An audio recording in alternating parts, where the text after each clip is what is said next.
Gli ospiti di quest'oggi sono un autore, Cesare Andrea Bixio, un giornalista, Piero Accolti, ed un cantante, Claudio Villa. Perché abbiamo scelto proprio il 1918?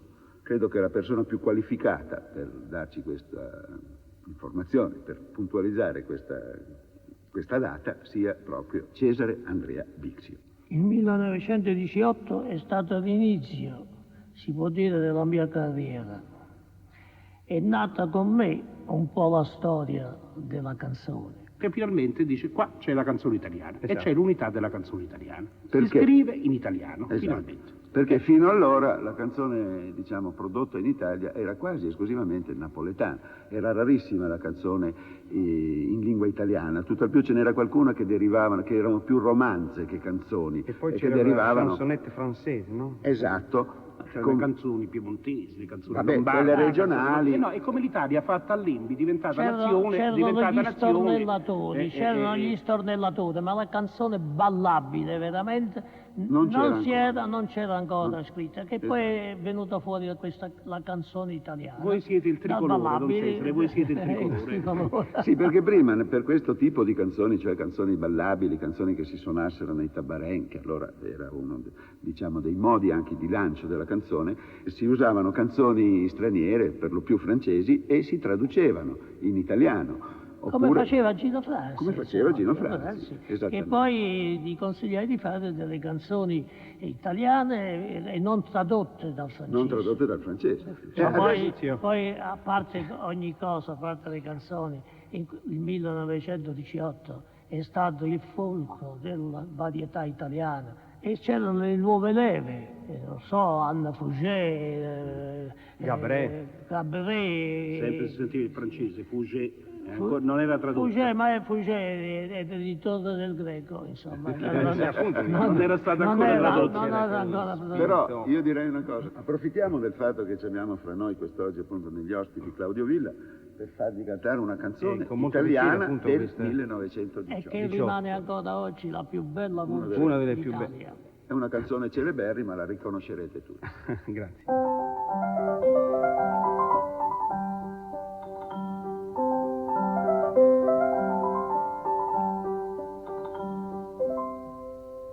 C'eravamo tanto amati per un anno e forse più. C'eravamo poi lasciati, non ricordo come fu. Ma una sera ci incontrammo per fatal combinazione, perché insieme riparammo per la pioggia in un portone. Elegante nel suo velo, con un bianco cappellino, dolci gli occhi suoi di cielo, sempre mesto il suo visino. Ed io pensavo ad un sogno lontano, a una stanzetta, ad un ultimo piano, quando d'inverno al mio cuore si stringeva,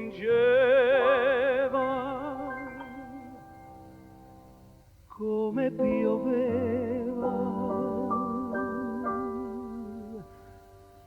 come pioveva.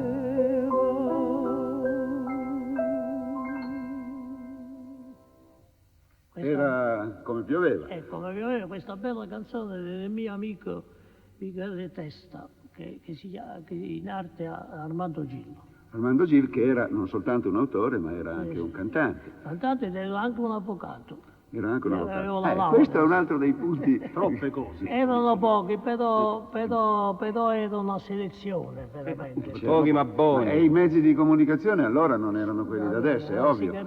Anche il modo di lanciare una canzone a quei tempi non... Ubianini, sistema Ubianini. C'erano i pianini e c'erano gli artisti di varietà. Gli artisti di varietà, e non c'era altro. Non c'era la radio, non c'era la televisione. Gli artisti di varietà erano un po' i nostri allora. Commessi viaggiatori. Perché i dischi esistevano già. I dischi non erano ancora, non avevano raggiunto la perfezione. Non c'erano le automobili, allora la gente cantava, la gente era felice, svegliava la mattina e no, cantava. ma Oggi guardi, ma oggi che ci sono gli automobili la gente canta ancora, credo che non sia questo. Canta però per rabbia, vorrei dire un poco. E basta Quando che canta. si ferma al semaforo perché canta rosso, che ti però passa. sai, di solito ha la radio in macchina e sente la radio. Approfittiamo ancora una volta di Claudio Villa e gli facciamo cantare un'altra Ben canzone. volentieri, approfittate.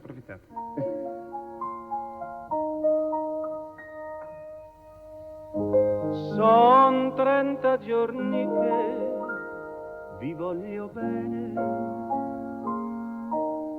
son 30 notti che non dormo più, non ve ne addolorate ma conviene che non mi abitui ancora a darvi il tu. No, cara piccina, no, così non va.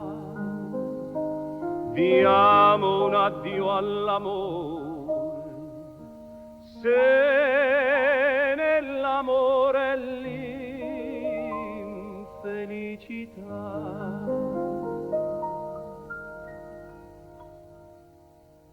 Cara Piccina, l'avete riconosciuta tutti, e i versi di questa canzone sono del notissimo poeta napoletano Libero Bovio e la musica è di Gaetano Lama. Questi autori, poeti, musicisti napoletani, moltissimi di loro, non erano soltanto dei musicisti, degli autori di canzoni, di romanze, ma molti erano qualcuno avvocato, professionisti, poi si scrittori. interessavano Salvatore molto Di di teatro, Giacomo era come addirittura Bobbio, deputato, Salvatore no? Di Giacomo. Senatore. Perché Bixio ha detto prima era artigianale la cosa, Era cioè non artigianale. c'era ancora l'industria, non c'era questa cosa macroscopica. Un pochino di l'industria, un pochino l'ho portato io a Milano. Ma a Milano sì, a Napoli non poteva farlo. A Milano, a Napoli non l'ho fatto. Se io mi fermavo a Roma, può essere che i grandi organismi stavano stati tutti a Milano. sarebbero rimasti a Roma. Oltre i invece di ministeri, Milano. no, Oltre i troppo, ministeri. troppa grazia. Dato che la canzone napoletana, come vi abbiamo detto, a quell'epoca era ancora la canzone dominante in Italia, e dato che abbiamo sempre ancora Claudio Villa, io sentirei anche un'altra canzone, questa volta napoletana. La cassa armonica del La mezzogiorno. cassa armonica del mezzogiorno, perfettamente.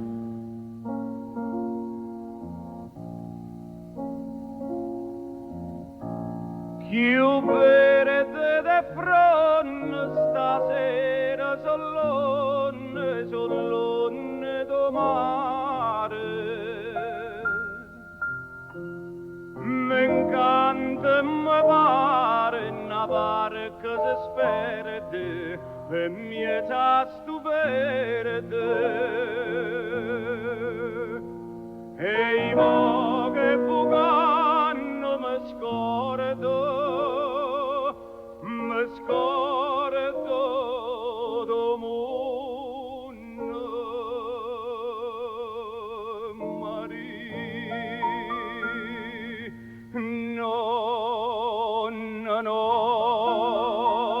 Non go pallone come belli in tabarca dormì. Dolce o suono come suona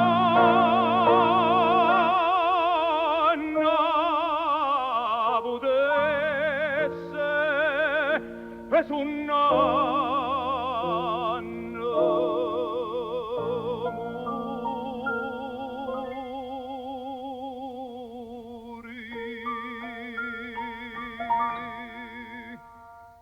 Noi sappiamo tutti come si consuma adesso la musica, le canzoni, anzi si parla proprio questa è una civiltà consumistica, un momento consumistico. Lei, Accolti, che è giornalista, che conosce queste cose, come pensa che si consumasse la canzone nel 1918, da parte del pubblico, intendo? No, prima di tutto si consumava nelle trincee, penso, così era un consumo in grigio-verde, un gavetta nostalgico, pieno di passione, di nostalgie, di voglia che tutto finisse, voglia di vittoria anche, e fu. E quando la vittoria arrivò, così la gente ancora in grigio verde scese nei caffè dove si suonava, dove si cantavano le canzoni, e le canzoni erano ancora in grigio verde. Bovio aveva scritto la giuditta così, signor tenente. Mandatemi in prigione, non fa niente. Poi un'altra canzone diceva già da un anno Peppino è soldato, insomma la componente militare, la componente guerresca era ancora lo esisteva, strascico bellico. C'era. Alcuni anni prima, 7-8 anni prima, c'era Tripoli, Bel Sol d'Amore, cioè quindi la presenza storica era sempre nelle canzoni. E in quell'epoca anche Amalia scrisse la quarta parte della leggenda del Piave. Tornando al 1918, l'Italia cominciò a viaggiare, le tradotte, i pugliesi che andarono in Piemonte, i piemontesi che andarono nel Veneto, e le canzoni viaggiarono e ci si ritrovò andarono a Milano. Il mercato comune italiano. Comunque fu il mercato comune italiano, cioè si ritrovò finalmente l'Italia a cantare le stesse cose. E cantando le stesse cose trovarono gli autori e i cantanti che le cantassero in lingua per farle capire a tutte quante. Per farle capire a tutti. E fu questo. Ed è stato questo il successo. È stato un processo storico. Quindi questo dimostra proprio che il 1918, cioè che è l'anno che è finita la guerra, e che questa fusione di questo materiale proveniente da tutte le regioni d'Italia ha contribuito alla nascita di una canzone in lingua italiana. Villa adesso ci canta un'altra canzone però in lingua italiana. È una canzone di Amerigo Giuliani che tutti conosceranno, si chiama Capinera. Capinera, sì, ma anziché cantarla, poiché è anche un testo validissimo, proverò a declamarla così, scusate la mia, posso assomigliare a qualcuno, no? La chiamavano Capinera per i suoi ricci neri e belli, stava sempre tra i monelli per la strada tutto il dì. Scalza, lacera, una sera m'apprestavo a rincasare, col visino suo di cera me la vidi avvicinare. Dammi un soldo, ho tanta fame. C'hai la mamma? No, non ce l'ho. Pensate un po', eh? Ed il babbo? La tua casa? Lei è triste? Non lo so. Provai una stretta al cuore. E quella sera la mia casetta accolse Capinera. E mi ricordo che lei cantava giuliva, di trilli e gridi la casa m'empiva, ed un bel sogno nel cuor carezzavo. La contemplavo, forse l'amavo. E questa adesso è la seconda strofa, perché era un po' lunga. 13 anni lei compiva. S'era fatta pensierosa. Dico, pensi forse a qualche cosa? Che ti manca? Non lo so. Primavera, sole, fiori e Capinera è sempre là. Sta affacciata e guarda fuori. Ma cosa vuoi? La libertà. Ma non hai casa, non hai mamma. Dove andrai? Rispose, andrò. Con la mano piccolina l'orizzonte mi insegnò. E fu anche allora, mi ricordo, provai una stretta al cuore finché una sera più non trovai a casa Capinera. Lei cantava giuliva, di trilli e gridi la casa mi empiva. Ed un bel sogno nel cuor carezzavo. La contemplavo, forse l'amavo.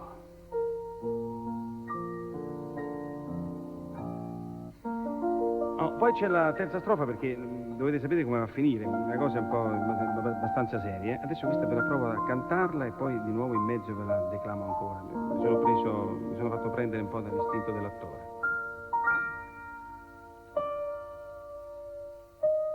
Fu in un'alba di gennaio, dopo l'orgia rincasavo, nevicava e m'affrettavo già ad aprire il mio portone, ma a distanza molto breve vidi un certo non so che affiorare tra la neve, dissi allora, vediam cos'è. La risata ironica dell'uomo vissuto. Eran cenci, io li rimossi, diedi un grido, due piedini, Scalzi e rossi, probabilmente dal freddo. Poi le mani e poi il visino. un urlo mi sfuggì vedendo che era la morticina, la mia capinera. Forse pentita al suo nido tornava, forse qua giù che le aprissi invocava, mentre la neve saliva. Sentite adesso il finale. E lei moriva, e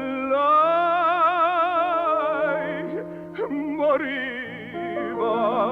E qui veniva giù l'applauso, naturalmente si chiudeva il sipario e la tragedia era finita. Insomma. Questo tipo di canzone ha una certa carica retorica, no?